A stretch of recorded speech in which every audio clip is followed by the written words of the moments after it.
प्रिय श्रद्धालुओं, जय श्री कृष्णा, जय सिया राम, जय श्री महाकाल। गोस्वामी तुलसीदास जी महाराज द्वारा रामचरितमानस के बालकांड में रावण के अवतरित होने के पश्चात उनके परिवार का भी वर्णन किया गया है। परिवार कबर करते हुए गोस्वामी तुलसीदास जी महाराज लिखते हैं, कुमुख अकंपन कुलिशरद धूमकेतु अतकाय, एक एक जग जीत सक ऐसे सुबट निकाय।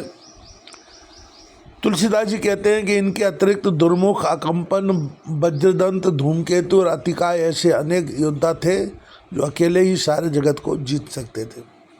काम रूप जान सब माया, सपने जिनके धर्म न दाया, 10 मुक्त बैठ सभा एक बारा, देख अमित आपन परिवारा। सभी राक्षस मनमाना रूप बना सकते थे और आसुरी माया जानते थे। उनके दया धर्म स्वप्न में भी नहीं था। एक बार सभा में बैठे हुए रावण ने अपने अगणित परिवारों को देखा।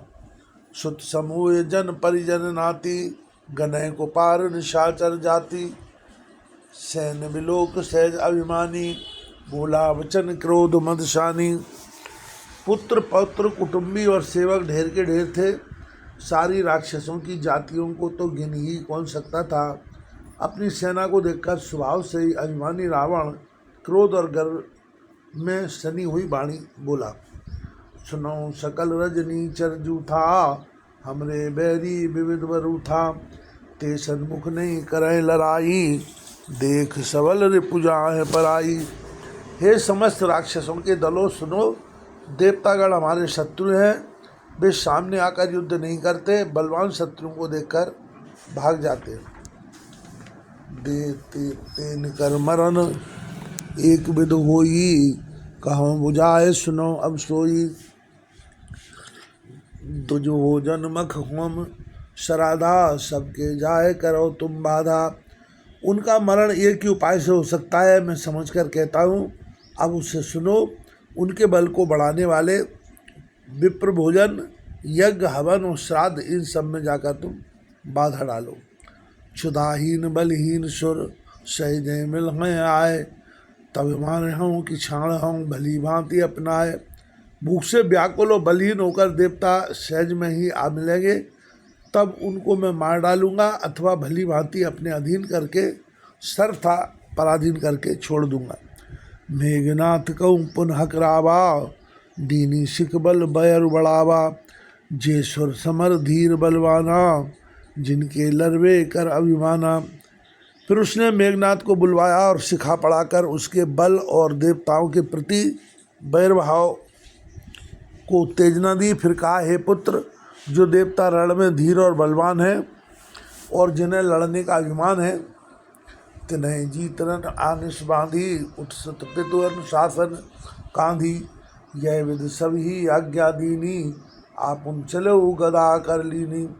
उन्हें युद्ध में जीत कर बांध लाना। बेटे ने उठकर पिताजी की आज्ञा को सिरोधार किया। इस तरह उसने सबको आज्ञा दी और आप भी हाथ में गदा लेकर चल दिया। चलत दशानत डोलत अवनी, गरजत गर्व श्रवैश्वर रवनी, रावण आवत सुनो सकोहा, देवन तके मेरु गिर खोआ। रावण के चलने से पृथ्वी डगमगाने लगी और उसकी गर्जना से देव रमणियों के गर्व गिरने लगे। रावण को क्रोध सहित आते हुए सुनकर देवताओं ने सुमेरु पर्वत की गुफाएं तकी, भागकर सुमेर की गुफाओं का आश्रय लिया। दिक्पालन के लोग सुहाए, सुने सकल दशानन पाए, पुन पुन सिंह नाद कर भारी, देई देव तन गारी पचारी। दिक्पालों के सारे सुंदर लोगों को रावण ने सुना पाया। वह बार बार भारी सिंह गर्जना करके देवताओं को ललकार ललकार कर गालियां देता था। रन मद मत फिरे जग धावा, प्रतिवत खोजत कतौ न पावा, रवि शशि पवन बरन धनधारी, अग्निकाल जम सब अधिकारी। रण के मद में मतवाला होकर वह अपनी जोड़ी का योद्धा खोजता हुआ जगत भर में दौड़ता फिरा, परंतु उससे ऐसा योद्धा कहीं नहीं मिला। सूर्य, चंद्रमा, वायु, वरुण, कुबेर, अग्नि, काल और यम आदि सब अधिकारी। किन्नर सिद्ध मनुष्य नागा, हट सभी के पंथ लागा। ब्रह्म सृष्टि जय लग तनधारी, 10 मुख बस भरती नर नारी। किन्नर सिद्ध मनुष्य देवता और नाग सभी के पीछे वह हठपूर्वक पड़ गया। किसी को भी उसने शांतिपूर्वक नहीं बैठने दिया। ब्रह्मा जी की सृष्टि में जहाँ तक शरीरधारी स्त्री पुरुष थे, सभी रावण के अधीन हो गए। आयुष्करण सकल भय भीता, नवैन आय नित चरण विनीता। डर के मारे सभी उसकी आज्ञा का पालन करते थे और नित्य आकर नम्रतापूर्वक उसके चरणों में सिर नवाते थे। भुजबल विश्व वश कर राखेश को न स्वतंत्र, भुजबल विश्व वश कर राखेश को न स्वतंत्र। मंडलीक मनि रावण, राज करे निज मंत्र। उसने भुजाओं के बल से सारे विश्व को वश में कर लिया, किसी को स्वतंत्र नहीं रहने दिया। इस प्रकार मंडलिक राजाओं का शिरोमणि सार्वभौम सम्राट रावण अपनी इच्छा अनुसार राज्य करने लगा। देव जक्ष गंधर्व नर किन्नर नाग कुमारी, जात बरी निज बाहुबल बहु सुंदर बर नारी। देवता यक्ष गंधर्व मनुष्य किन्नर और नागों की कन्याओं तथा बहुत सी अन्य सुंदरी और उत्तम स्त्रियों को उसने अपनी भुजाओं के बल से जीतकर ब्याह लिया। इंद्रजीत सन जो कछु कहू, सो सब जन पाले कर रहू। प्रथम जिन कहूँ आयुष दीना, तिन कर चरित्र सुनो जो कीना। मेघनाद से उसने जो कुछ कहा उसने मेघनाद ने मानो पहले से ही कर रखा था, अर्थात रावण के कहने भर की देर थी। उसने आज्ञा पालन में तनिक भी देर नहीं की। उनको रावण ने मेघनाद से पहले ही आज्ञा दे रखी थी। उन्होंने जो करतूत की उन्हें सुनिए।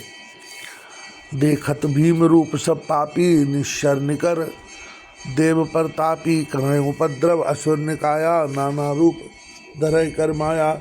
सब राक्षसों के समूह देखने में बड़े भयानक, पापी और देवताओं को दुख देने वाले थे। वे असुरों के समूह उपद्रव करते थे और माया से अनेकों प्रकार के रूप धारण करते थे। जय मिद होए धर्म निर्मूला, सो सब करे वेद प्रतिकूला। जय जय देश धैर्य दुज पावे, नगर गाँवपुर आग लगावे। जिस प्रकार धर्म की जड़ कटे, वे वही सब वेद विरुद्ध काम करते थे। जिस जिस स्थान में वे गौ और विप्रों को पाते थे, उसी नगर गांव और पूर्व में आग लगा देते थे। शुभाचरण कतौ नहीं होई, देव विप्र गुरु मानना कोई। नहीं हरि भगत जग तप ज्ञाना, सपने सुनिए न वेद पुराना। उनके डर से कहीं भी शुभ आचरण, विप्र भोजन, यज्ञ श्राद्ध आदि नहीं होते थे। देवता विप्र गुरु को कोई नहीं मानता था। न हरि भक्ति, न यज्ञ तप और ज्ञान था। वेद और पुराण तो स्वप्न में भी सुनने को नहीं मिलते थे। जोग जप जोग विरागा, तप मख भागा। सुनन सुने 10 शीशा, आपुन उठ धावै रहे न पावै। धर सब घालें खीसा, अस भ्रष्टाचारा भा संसारा। धर्म सुनिए नहीं काना, ते बहुविध त्रासें देश निकासें। जो कहे वेद पुराना। जप योग वैराग तप तथा यज्ञ में देवताओं के भाग पाने की बात रावण कहीं कानों से सुन पाता तो उसी समय स्वयं उठ दौड़ता, कुछ भी रहने नहीं पाता, बस सबको पकड़कर विध्वंस कर डालता था। संसार में ऐसा भ्रष्ट आचरण फैल गया कि धर्म तो कानों में भी सुनने में नहीं आता था। जो कोई वेद और पुराण कहता उसको बहुत तरह से त्रास देता और देश से निकाल देता था। बरन न जाय अनीत, घोर निशाचर जो करे। हिंसा पर अति प्रीत, तिनके पाप है कवन मिति। राक्षस लोग जो घोर अत्याचार करते थे उसका वर्णन नहीं किया जा सकता। हिंसा पर ही जिनकी प्रीति है उनके पापों का क्या ठिकाना। बाढ़े खलबो चोर जुआरा, जेलम पट पर धन पर दारा। माने मात पिता नहीं देवा, साधुन सन करवा वंश सेवा। पराय धन और पराई स्त्री पर मन चलाने वाले दुष्ट चोर और जुआरी बहुत बढ़ गए। लोग माता पिता और देवताओं को नहीं मानते थे और साधुओं की सेवा करना तो दूर, उल्टा उनसे सेवा करवाते थे। बोलो सद्गुरुदेव भगवान की जय।